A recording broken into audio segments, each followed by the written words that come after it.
नमस्कार, आपके साथ मैं अदिति त्यागी हूं। आज आपने एक नाम बार बार सुना है और वो नाम है जॉर्ज सोरोस का।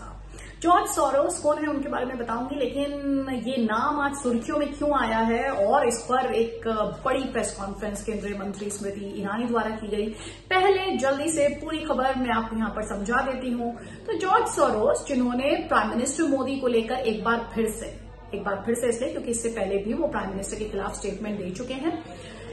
जॉर्ज सोरोस ने, जो कि बिलियनेयर है अमेरिका के, उन्होंने प्रधानमंत्री मोदी को लेकर बयान दिया। और ये बयान उन्होंने इसलिए दिया क्योंकि बीते दिनों में जनवरी के महीने में जो रिपोर्ट आई हिंडनबर्ग रिसर्च की, उसके साथ जोड़ते हुए उन्होंने, जॉर्ज सोरोस ने ये कहा कि इस रिपोर्ट के बाद प्राइम मिनिस्टर मोदी को, फॉरेन इन्वेस्टर्स और साथ ही इंडियन पार्लियामेंट को जवाब देना होगा।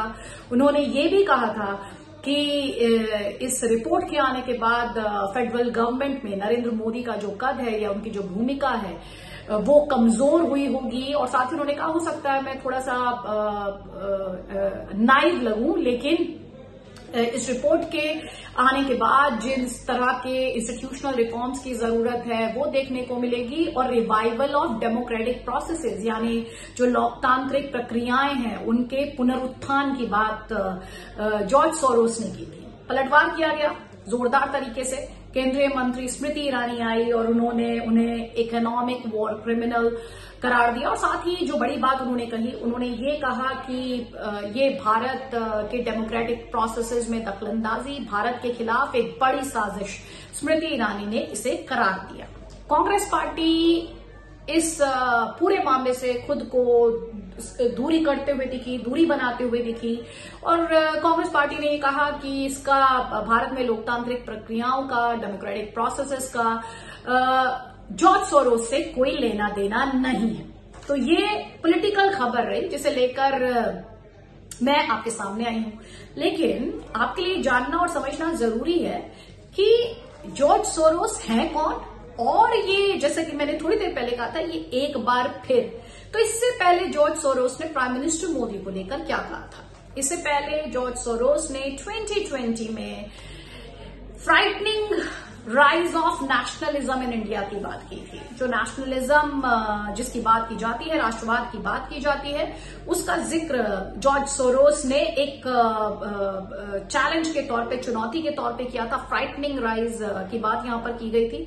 और उन्होंने क्या कहा था मैं आपको वो भी जल्दी से समझा देती हूँ, और क्योंकि ये इस पूरी खबर को समझने के लिए आपको ये जानना जरूरी है। तो उन्होंने ये कहा कि biggest and most frightening setback occurred in India where a democratically elected Narendra Modi is creating a Hindu nationalist state, imposing punitive measures on Kashmir, a semi-autonomous Muslim region, and threatening to deprive millions of Muslims of their citizenship। यानी इसका सीधा सा मतलब था, उन्होंने ये कहा कि नरेंद्र मोदी की जो लोकतांत्रिक तरीके से चुनी हुई सरकार है, दरअसल वो एक हिंदू नेशनलिस्ट स्टेट बनाना चाहती है। 370 को लेकर वो क्रिटिकल दिखाई दिए थे और प्यूनिटिव मेजर्स की, दबाने वाले कदमों की, अत्याचार वाले कदमों की बात उनके द्वारा की गई। उन्होंने कहा सेमी ऑटोनोमस मुस्लिम रीजन, उन्होंने जम्मू कश्मीर को बताया था, जो कि भारत का अभिन्न हिस्सा है। जॉर्ज सोरोस को पता होना चाहिए।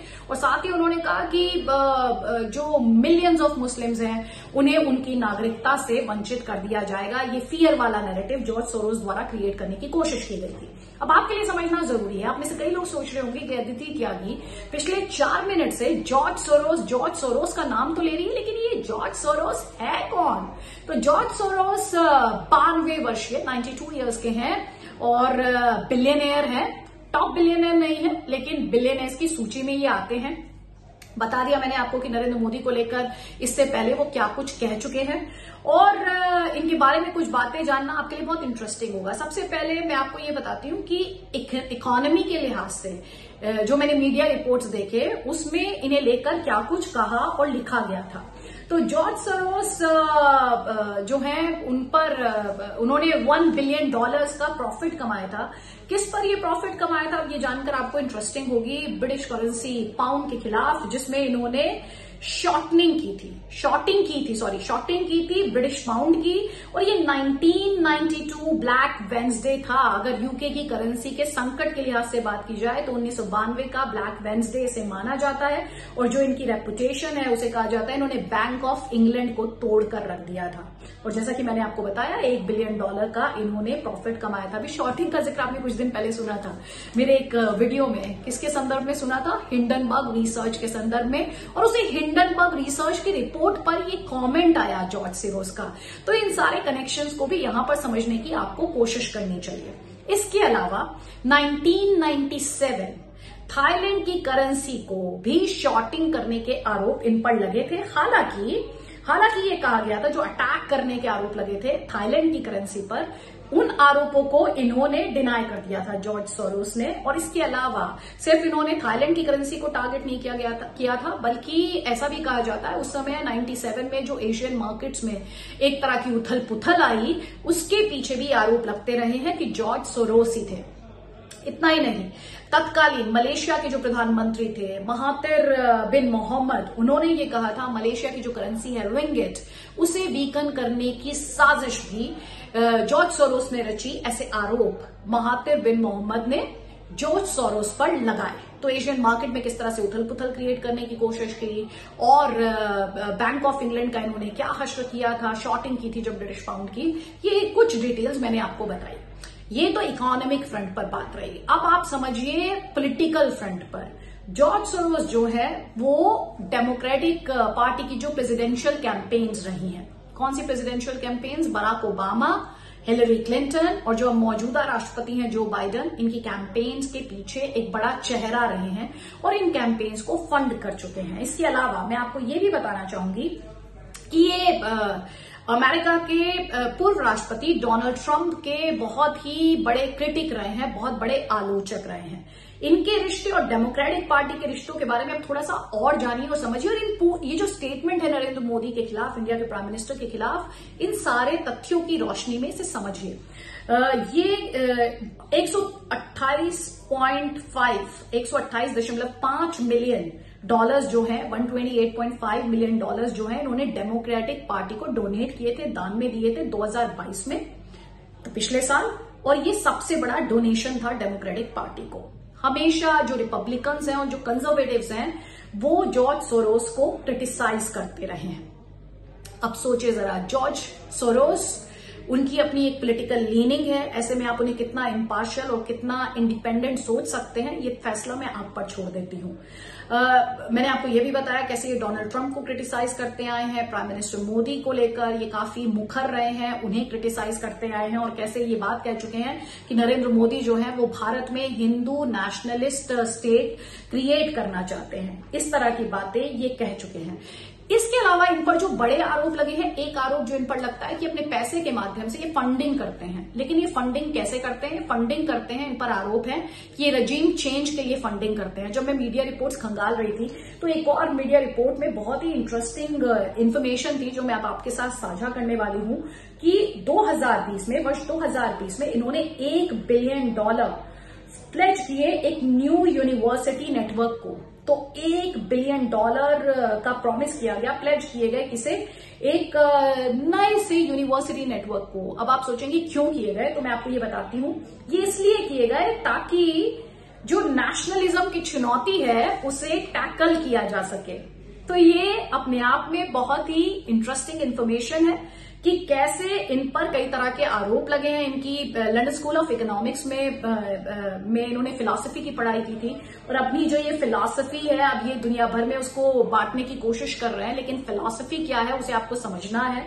इकोनॉमिक फ्रंट पर इनके नाम पर कौन से तमगे रहे हैं, या मुझे कहना चाहिए कि किस तरह से इन्हें उस व्यक्ति के तौर पर जाना जाता है जिसने बैंक ऑफ इंग्लैंड को डिस्ट्रॉय कर दिया, वो मैंने आपको बताया। ब्लैक वेंसडे मैंने 1992 का आपको बता दिया। और साथ ही ये कहते हैं हम फंडिंग करते हैं कि करीब 70 कंट्रीज में इनके फाउंडेशन की बात की जाती है और कहा जाता है डेमोक्रेटिक वैल्यूज को ये प्रमोट करना चाहते हैं, ट्रांसपेरेंसी को ये प्रमोट करना चाहते हैं। लेकिन आपको साथ ही ये भी समझना है कि ये जो आरोप इन पर लगते हैं कि ये फंडिंग नहीं, दरअसल ये रजीम चेंज स्पॉन्सर करते हैं, ये जो इनकी आइडियोलॉजी है उसे आगे बढ़ाने की कोशिश अपनी उस फंडिंग के माध्यम से करते हैं। अब जब मैंने आपको ये बताया कि ये डेमोक्रेटिक पार्टी, जिसमें आपको मैंने बताया कि कैसे बराक ओबामा से लेकर हिलरी क्लिंटन से लेकर जो बाइडेन तक के प्रेसिडेंशियल कैंपेन्स को ये स्पॉन्सर कर चुके हैं, फंड कर चुके हैं, तो आपके लिए समझने वाली बात यहां पर ये होगी कि क्या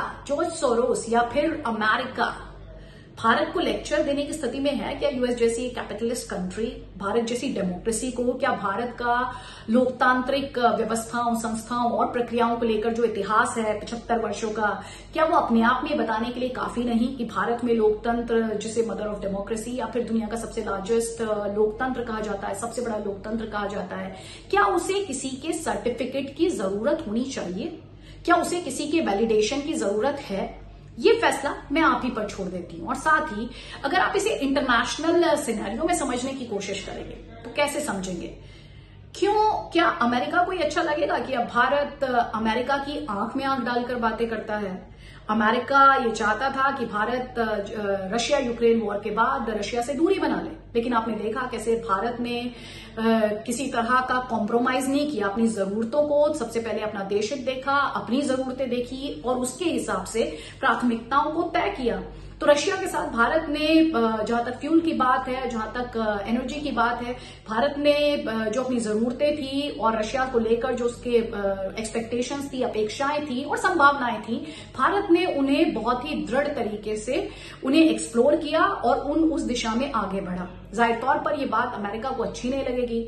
और इससे पहले भी आपको याद होगा जब ईरान के मसले पर भारत पर लगातार दबाव बनाने की कोशिश की जा रही थी कि भारत उससे तेल ना खरीदे, तब भी भारत ने घुटने टेकने से साफ इनकार कर दिया था। आपको याद होगा यूरोपियन कंट्रीज में जाकर भारत के विदेश मंत्री एस जयशंकर के बयान, जिसमें उन्होंने यूरोपियन कंट्रीज को एनर्जी कंजम्पशन और फ्यूल को लेकर आईना दिखा दिया था और साफ तौर पर यह कहा था कि वेस्ट को भारत को टारगेट करना अब बंद कर देना चाहिए और भारत अपनी जरूरतों और अपनी उम्मीदों के मुताबिक, अपनी अपेक्षाओं और संभावनाओं के मुताबिक इस पूरे मामले पर आगे बढ़ेगा। जाहिर तौर पर यह अमेरिका को अच्छा नहीं लगेगा कि भारत की दुनिया में अब अपनी एक स्टैंडिंग है। जो रेस्क्यू मिशंस चलाए जाते हैं, आपने देखा है, अभी आपने देखा कि कैसे टर्की से एनडीआरएफ की टीम वापस आई, वहां से आपने कई तरह की तस्वीरें देखी। इसके अलावा अफगानिस्तान में भारत ने जो बड़ा रोल प्ले किया वो भी आप जानते हैं। तो कहीं ना कहीं अमेरिका जो है उसे इस बात को लेकर भी ये चुभता होगा कि भारत का जो लगातार बढ़ता हुआ कद है, भारत की अपनी हर मामले पर एक ओपिनियन है और भारत की जो विदेश नीति है उसकी, तो आपको याद होगा पाकिस्तान के पूर्व प्रधानमंत्री इमरान खान नियाजी तक ने तारीफ की थी कि भारत जो है वो अपने इंटरेस्ट देखता है और उस हिसाब से ही आगे बढ़ता है। इसके अलावा S-400 को लेकर भी काफी इश्यूज क्रिएट करने की कोशिश की गई थी, लेकिन भारत ने तब भी उस पर भी किसी तरह का कोई समझौता नहीं किया और भारत ने जहां तक उसकी डिफेंस से जुड़ी हुई जरूरतें हैं, रक्षा क्षेत्र से जुड़ी हुई जरूरतें हैं, अब उन्हें पूरा करने के लिए भारत फ्रांस से रफाल लेकर आया, S-400 रशिया से लिया, अमेरिका के साथ भी जो उसके डील्स हैं वो लगातार चल रहे हैं। तो भारत अपनी जरूरतों के मुताबिक जो उसे अच्छा लगता है उस देश के साथ वो आगे बढ़ता है और उस देश के साथ वो अपने रक्षा सौदे करता है। यहां पर एक और बात जो आपको समझनी है, क्यों वेस्ट को भारत से चिढ़ है, या ये जॉर्ज सोरोस का बयान क्या सिर्फ हिंडनबर्ग रिसर्च रिपोर्ट के लिए तरफ एक रिएक्शन है या फिर ये एक बड़ी कॉन्स्पिरेसी है? भारत, आप सोचिए जरा, जॉर्ज सोरोस का बयान कब आया है? बीबीसी की डॉक्यूमेंट्री को लेकर, प्रधानमंत्री पर विवादित डॉक्यूमेंट्री, उसके बाद गाय पर वो विवादित कार्टून, फिर बीबीसी पर एक्शन और अब जॉर्ज सोरोस का स्टेटमेंट। ये सब संयोग है या फिर ये एक प्रयोग है? ये भी आपको सोचना है, क्योंकि इससे पहले भी आप ये देखते और सुनते आए हैं कैसे भारत और प्राइम मिनिस्टर मोदी को छोटा दिखाने की कोशिश की गई है। आपको याद होगा टाइम मैगजीन द्वारा क्या कहा गया था प्रधानमंत्री को लेकर। तो लगातार इस तरह की कोशिशें की गई हैं और अगर आप वेस्टर्न मीडिया के रिपोर्ट्स पढ़ेंगे तो जो थोड़ी देर पहले मैं आपको बता रही थी कि कैसे जॉर्ज सोरोस बात कर रहे थे हिंदू नेशनल स्टेट की, कुछ इसी तरह के टर्म्स का इस्तेमाल उन वेस्टर्न रिपोर्ट्स में भारत के लिए, नरेंद्र मोदी की सरकार के लिए किया जाता है। और समझिए इसे और डिटेल में, और ये मेरा आखिरी पॉइंट है। जैसे फ्रीडम इंडेक्स रिपोर्ट 2021, उसमें भारत को सोचिए जरा 119वीं पोजीशन पर दिखाया गया था, जिसमें कहा गया था कि जो पर्सनल एंड सिविल लिबर्टीज हैं उनमें कमी आ रही है। अब आप जरा सोचिए, भारत 119वें नंबर पर था और नेपाल, भूटान और श्रीलंका जैसी कंट्रीज जो थी, जो हमारे नेबर्स हैं, जो हमारे पड़ोसी हैं, वो हमसे ऊपर दिखाए गए थे। इसके अलावा एक और विवादित रिपोर्ट आई थी जिसका जिक्र मैं करना चाहती हूँ, हंगर इंडेक्स। ये 2022 की ग्लोबल हंगर इंडेक्स की रिपोर्ट थी जिसमें 121 कंट्रीज में से भारत को 107वें नंबर पर दिखाया गया था। सोचिए जरा, 107वें नंबर पर भारत था। और तब भी मुझे याद है गवर्नमेंट ऑफ इंडिया की तरफ से रिएक्शन आया था। उन्होंने दो बातें कही थी। एक तो उन्होंने कहा था कि उसमें ये जो रिपोर्ट है, ये जो 2022 की ग्लोबल हंगर इंडेक्स की रिपोर्ट है, इसमें सीरियस मेथोडोलॉजिकल इश्यूज हैं, यानी जिस मेथोडोलॉजी का इस्तेमाल किया गया वो सही नहीं है। और दूसरा ये कहा गया था कि इस रिपोर्ट में तो मिस इन्फॉर्मेशन दी गई है, यानी गलत जानकारी दी गई है। तो ये एक पूरा कॉन्सेप्ट, एक नैरेटिव भारत के खिलाफ बनाने की, एक तरफ भारत दुनिया की 5वें नंबर की इकोनॉमी और दूसरी तरफ मैंने आपको बताया कि कैसे फ्रीडम इंडेक्स और hunger index, global hunger index 2022 वाली रिपोर्ट, जिसमें भारत को 107वें नंबर पर दिखाया जाता है। तो ये जिसे गवर्नमेंट काउंटर करती है मिस इन्फॉर्मेशन के तौर पर। तो आपने यहां पर मेरे इस रिपोर्ट में देखा, मेरे इस बातचीत में देखा कि कैसे एक तरफ वो नैरेटिव कि भारत पिछड़ा हुआ है, भारत ग्लोबल हंगर इंडेक्स में कहाँ है, भारत फ्रीडम इंडेक्स में कहाँ है, और जॉर्ज सोरोस जैसे बयान जिसमें भारत में लोकतांत्रिक प्रक्रिया जो है वो कमजोर हुई है, इंस्टीट्यूशंस कमजोर हुए हैं, इस तरह का नैरेटिव बिल्ड करने की कोशिश।